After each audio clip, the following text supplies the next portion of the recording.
Assalamu alaikum. Today's our topic is ATP, Cells Energy Currency.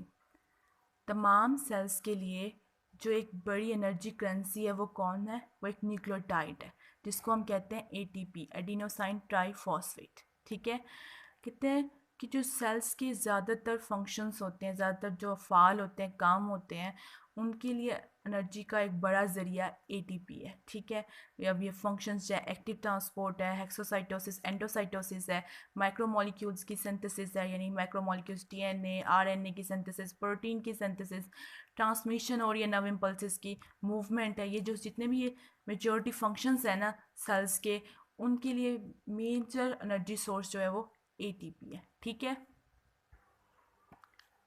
ATP की सलाहियत energy को store करने की, यानी कि एनर्जी को ज़ख़ीरा करने की या रिलीज़ करने की, वो किस पर डिपेंड करती है? वो उसकी मोलिकुलर स्ट्रक्चर पर डिपेंड करती है। ये इसकी मोलिकुलर साख्त है, स्ट्रक्चर है, इस पर डिपेंड करेगी एटीपी की सलाहियत स्टोर और रिलीज़ करने की एनर्जी को। ठीक है, अब एटीपी की अगर हम एक देखें मोलिकुलर स्ट्रक्चर, हर एटीपी मॉलिक्यूल के पास 3 सब यूनिट्स होते हैं। ये 3 सब यूनिट्स है। एक है एडिनाइन जो कि एक डबल रिंग नाइट्रोजनस बेस है, दूसरी है राइबोस 5 कार्बन शुगर है। ठीक है, और तीसरी 3 फॉस्फेट ग्रुप्स हैं। ये 3 फॉस्फेट ग्रुप्स हैं। देखिए ये दोनों फॉस्फेट ग्रुप्स को कनेक्ट किया हुआ है किसने? कोवलेंट बॉन्ड ने।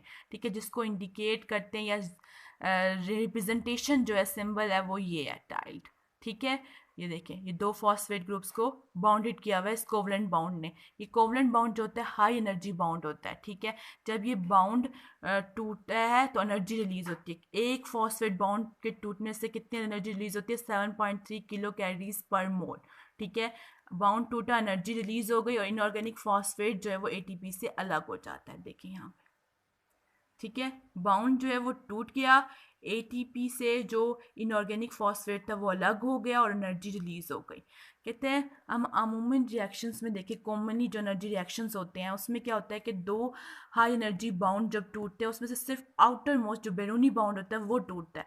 और जब बैरूनी बाउंड टूटेगा, सिर्फ बैरूनी बाउंड 2 हाई एनर्जी बाउंड्स में जब हो रहा होता है रिएक्शन, तो उसमें जो बैरूनी बाउंड टूटेगा तब ये जब होगा तो तब एटीपी क्या बन जाएगा? एडीबी। ठीक है, एडीपी बन जाएगा और एक फॉस्फेट इनऑर्गेनिक फॉस्फेट रिलीज हो जाएगा। मजीद केसेस में एडीपी भी मजीद टूटता है और एएमपी बना देता है और इनऑर्गेनिक फॉस्फेट रिलीज हो जाता है। ये देखें,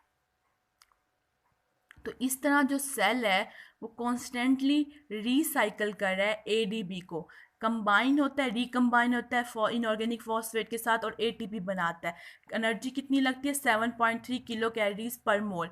और ये एनर्जी कहाँ से आती है? फूड जो स्टफ थे उनकी ऑक्सीडेशन से आती है। ठीक है, अब हम ये कह सकते हैं कि इन शॉर्ट या जैसे समराइज करके हम ये कह सकते हैं कि एनर्जी जो एटीपी है वो एनर्जी रिलीज प्रोसेस, एनर्जी खारिज जो प्रोसीजर होता है उसके दौरान बनती है, और एनर्जी इस्तेमाल होने वाला जो अमल है उसमें ये एटीपी ब्रेक डाउन हो जाती है, टूटती है। ठीक है, एटी क्या कह सकते हैं कि एटीपी जनरेट होती है एनर्जी रिलीजिंग प्रोसेस से और ब्रेक डाउन होती है एनर्जी कंज्यूमिंग प्रोसेस से। इस तरह जो है एटीपी मेटाबॉलिक रिएक्शंस के दरमियान एनर्जी का तबादला करती है। ठीक है, यहाँ तक अगर आपको कुछ समझ नहीं आया हो तो आप कमेंट सेक्शन में पूछ सकते हैं।